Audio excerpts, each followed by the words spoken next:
అందరికీ నమస్కారం. నేరు మనం విద్యుత్లోని 3 ముఖ్యమైన కాన్సెప్ట్స్ పవర్, వోల్టేజ్, కరెంట్ గురించి, అలాగే పొటెన్షియల్ డిఫరెన్స్, లెమన్ బ్యాటరీ ప్రయోగం గురించి తెలుసుకుందాం. ముందుగా వోల్టేజ్ అంటే ఏమిటి? వోల్టేజ్ అనేది 2 పాయింట్ల మధ్య ఉన్న విద్యుత్ దీర్ఘత లేదా పొటెన్షియల్ డిఫరెన్స్.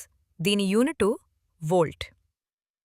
సాధారణంగా బ్యాటరీలోని ప్లస్ మైనస్ టెర్మినల్స్ మధ్య ఉన్న తేడానే వోల్టేజ్ అంటారు.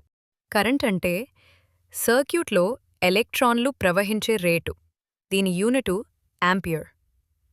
వోల్టేజ్ ఉన్నప్పుడు కరెంట్ వైర్ల ద్వారా ప్రవహిస్తుంది. పవర్ అంటే ఒక సర్క్యూట్లో ఉపయోగిస్తున్న లేదా ఉత్పత్తి అవుతున్న మొత్తం శక్తి. దీని యూనిటు వాట్. ఇవి 3 ఒకదానితో ఒకటి సంబంధం కలిగినవే. Power is equal to voltage V అయిన current I. Voltage V is equal to power P సైటి current I current. I is equal to power P సైటి వోల్టేజ్ V. ఉదాహరణకి 100 వాట్ల బల్బును 240 వోల్ట్స్ సప్లైకి కనెక్ట్ చేస్తే current is equal to 100/290 is equal to 0.416 ampere.